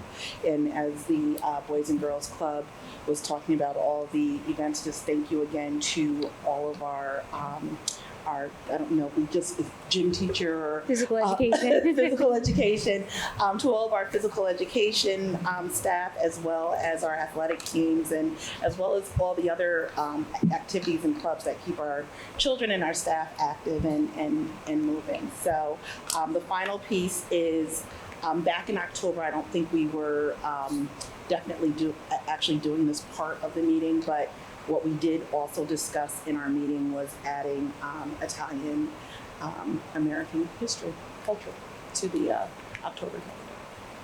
And today, Anthony, Patrick, and myself went to the high school diversity club, and we attended their meeting. It was really well run, student run, so beautifully. And they're going to work on creating some ways to engage with students to show how they belong in North Haven Public Schools. Awesome! I'm really disappointed that I missed that meeting. So I can't wait to hear more about it later. Mm-hmm. What's that? I don't, because I know. I just want to make sure. Thank you. Interim Chief Operating Officer. Good evening, everyone. Before I begin my report, it's been a busy month, and first and foremost, I would like to thank our Board of Education members, both through your support and great questions and collaborative nature in the workshops, but also your support this past Saturday morning when we presented at the Board of Finance for our workshop. On a personal level, that meant a lot to me, but I know to our entire administrative team, so I want to thank all of you for being in attendance that morning. Our January financial report is attached to this month's report of education. I did want to highlight that our business office has been very focused with the preparation of the budget as well as our year-end tax filings. Learned a lot about W-2s, 1099s, and 1095s from the other side of the, not just receiving them, but getting them out. So we were very busy, and immediately Monday morning we went right back to reconciling the accounts. So you may have some questions that you may have seen in the Munis report that you received that we've already been back to addressing. But I'd like to pause in my report to see if there are any specific questions you had in regards to the Munis report that you received in your packet. It's not a specific question, it's more of a general question. So I just want to kind of understand if we are trending to be okay for the end of this year. I always worry a little bit about just like how we're trending as we're running down to the end of June.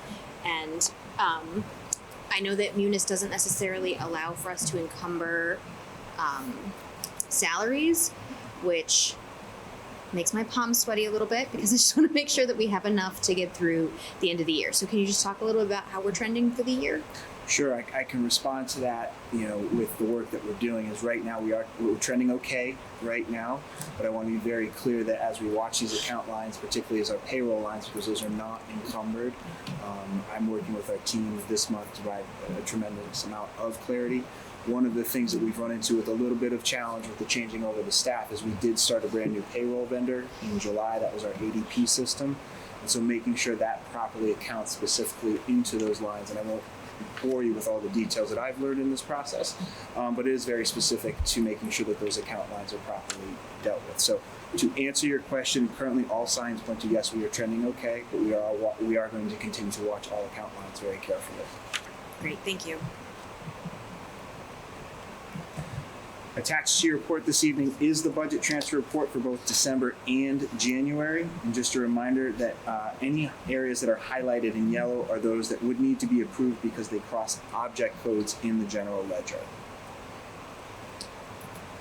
We've also been hard at work making sure that we are taking into account what is in the reserve accounts. And so I'd like to present some of the amounts to you so you have a very clear picture of what are in some of those reserve accounts. Currently, our special education reserve account has $16,144.43 in it.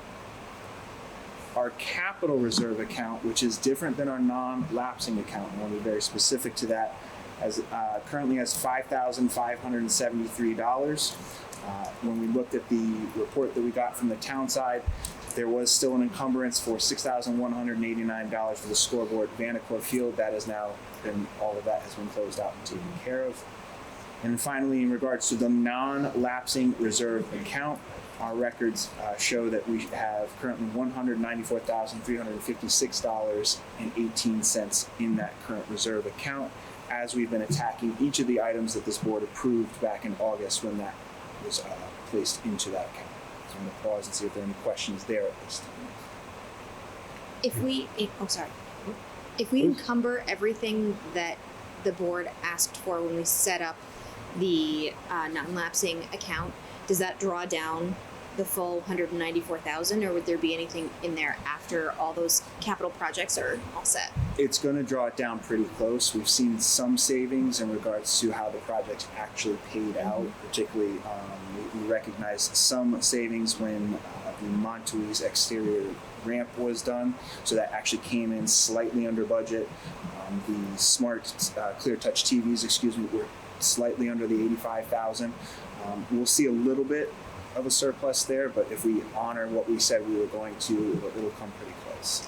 So I just want to make sure I have this correct. We have roughly 16,000 in special ed, Correct. Which makes me nervous because, special ed costs are really volatile and we want to make sure that our kiddos have what they need to be successful.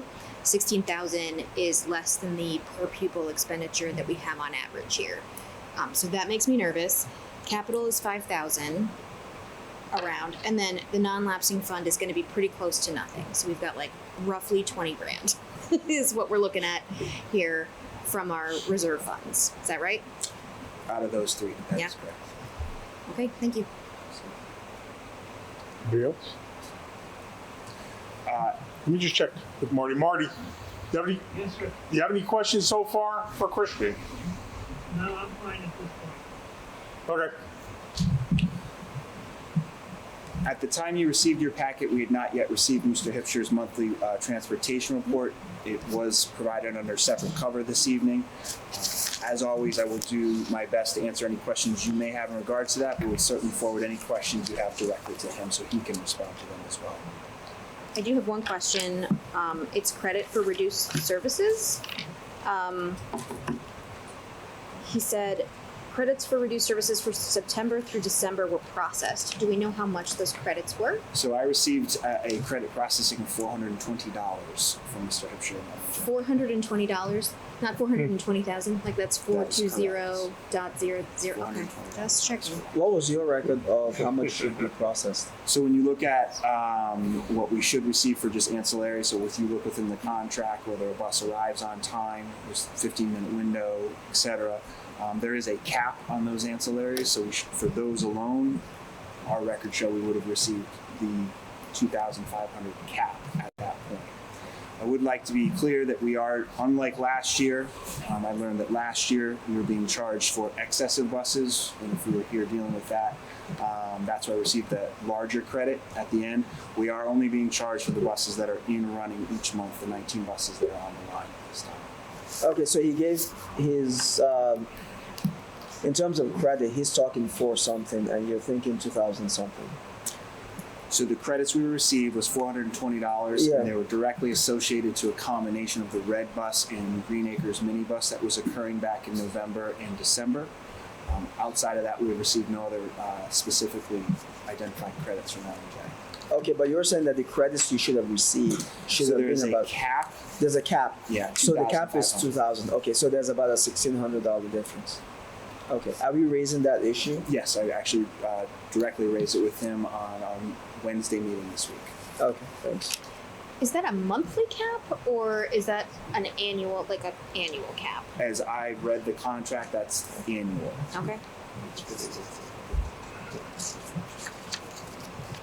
If you don't mind, can you thank Mr. Hipsher for me for putting in the chart that I requested that shows the active drivers, the drivers in training, in interviewing, in process hiring, and then our total driver goal. I would like to note that we have 28 active drivers and our total driver goal is 35. So that those numbers do not equal, 28 is less than 35. But I do appreciate him putting the chart in here for me, so thank you.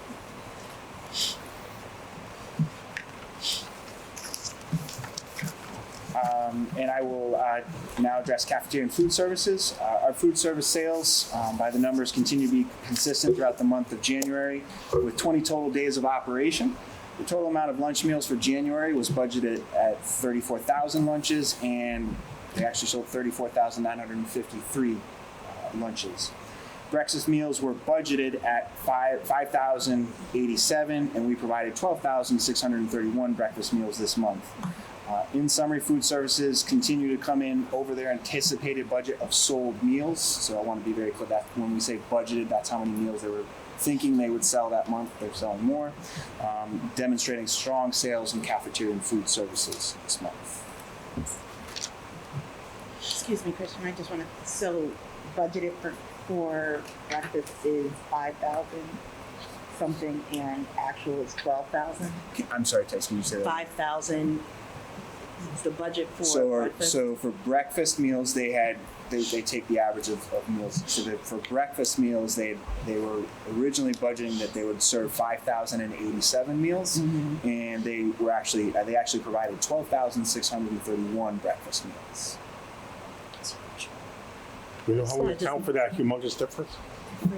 Yeah, There's no cost. There's no cost to the breakfast this year.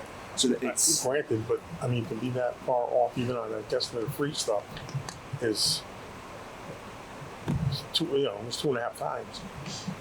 We don't know why that happened, or it's just happened because it happened. The kids wanted it. Okay. So just happy to be able to serve the children, like get their day started the right way. It just makes me think about I'm just reflecting on the community need as it relates to meals in the morning. So just just trying to reconcile that in my head, because that's a big number, big difference. Thanks. Sure. In regards to our grant report, as always, we continue to use state and federal grant funding to supplement the operating budget.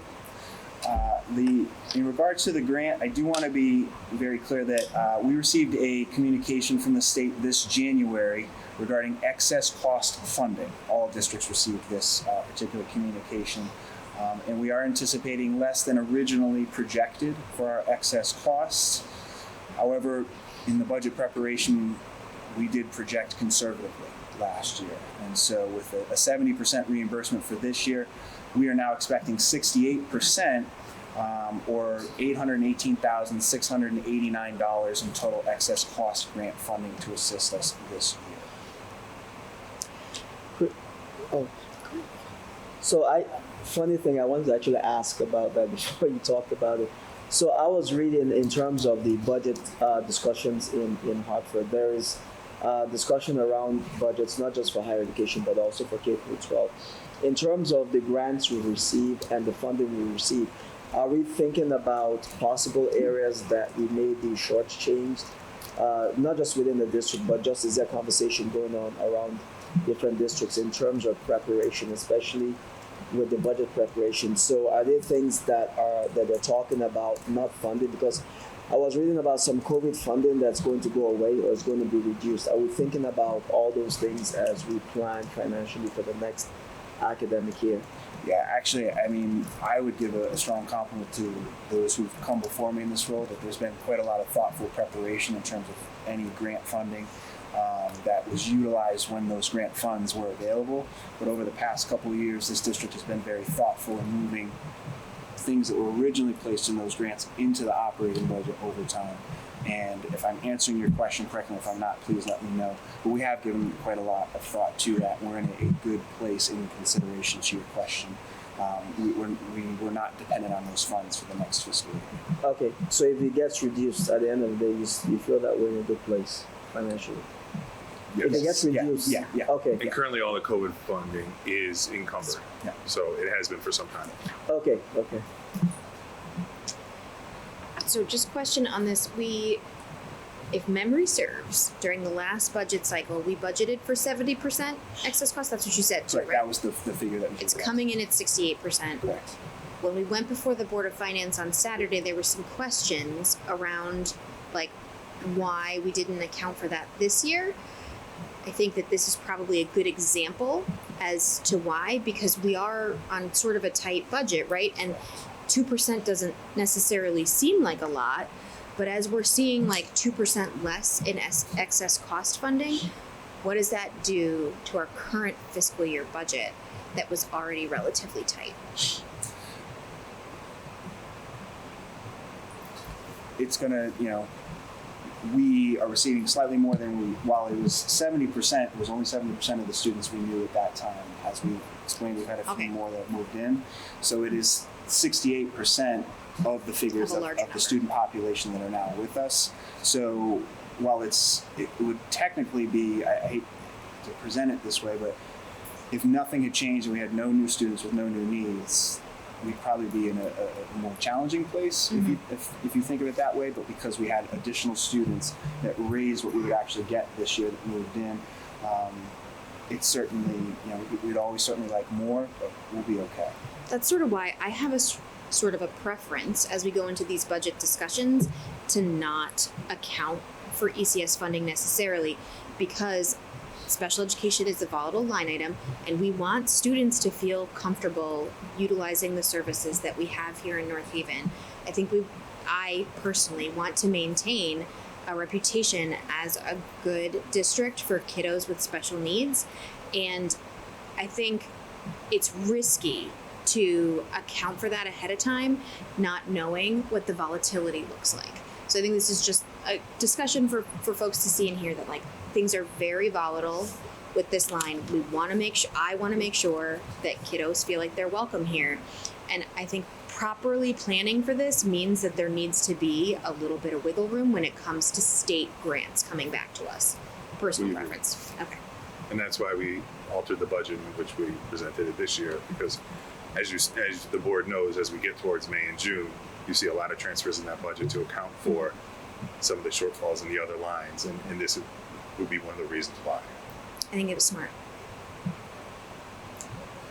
My last two items are actually us getting money, which I've learned I like very much. Me too. First, again, I'd like to thank the North Haven Education Foundation. Again, we've received another grant. Specifically, this is a grant award in the amount of $1,400 over to Montuese, Ms. Lauren Riccardi. This is to help support the development of their recovery room. This is a space that they are providing for students if they need just a little bit of a mental break, a little bit of time, but an inviting environment for what we would consider a brain break. And so the funds will be used to help establish this room at Montuese.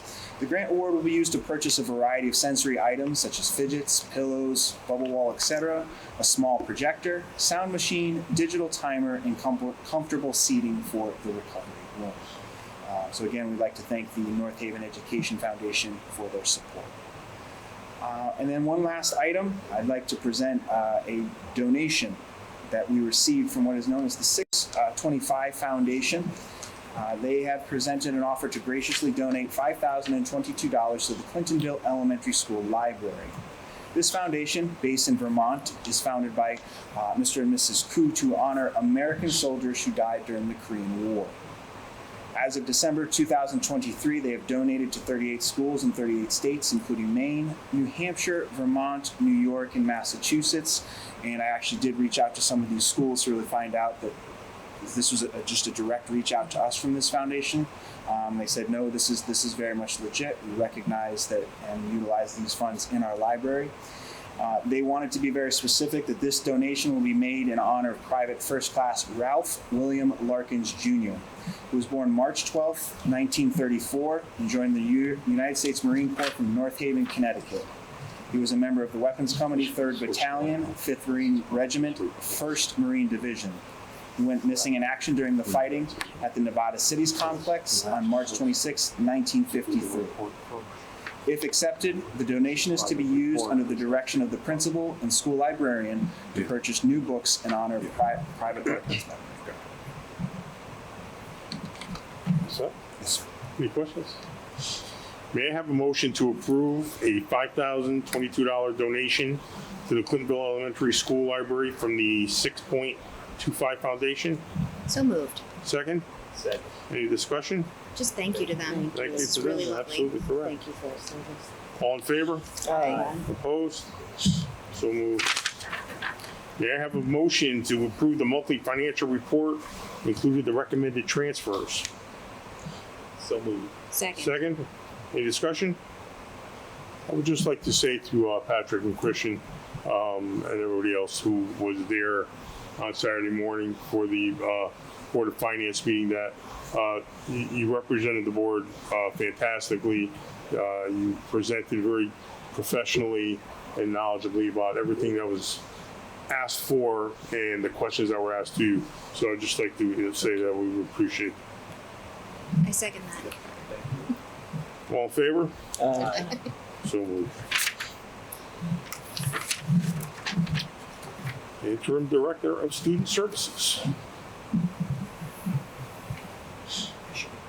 I have a few slides, we know how that goes, but shouldn't be too awful.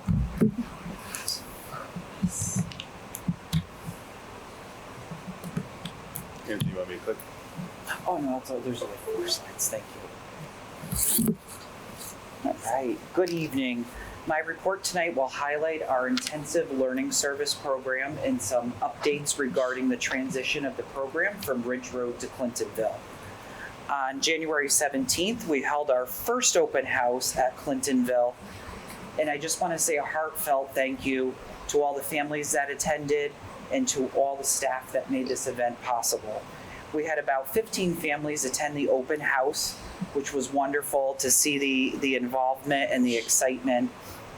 Families were warmly welcomed by staff at Clintonville and Ridge Road, along with the Clintonville PTA president, Brianna Como. The PTA generously donated a hot chocolate bar, and there were cookies for all to enjoy while welcoming students and families into their new school. Families were provided a tour by Mrs. D'Angelo, building principal, and was also paired with an interactive experience in one of the model ILS classrooms that we developed. Students, families, and staff reported a wonderful time and look forward to our next open house, which will be in the spring.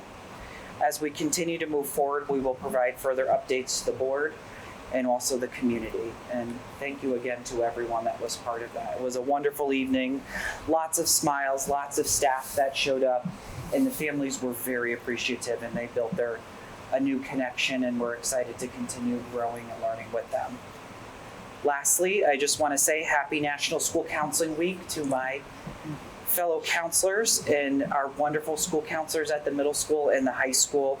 We're very appreciative for all their good work, everything they do for students, families, and the community at large.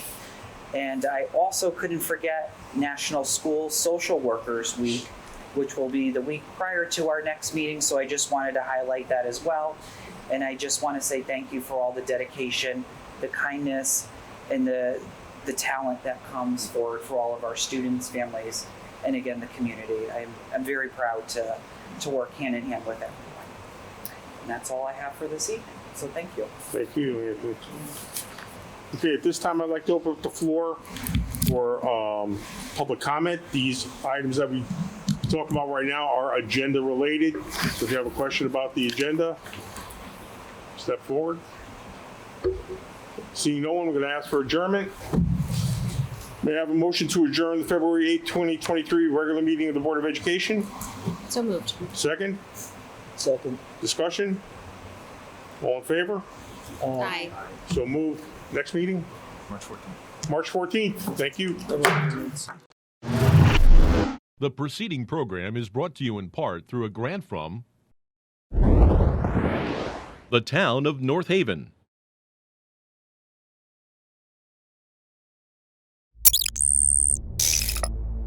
Watch town meetings or other videos on demand at nhtv.com.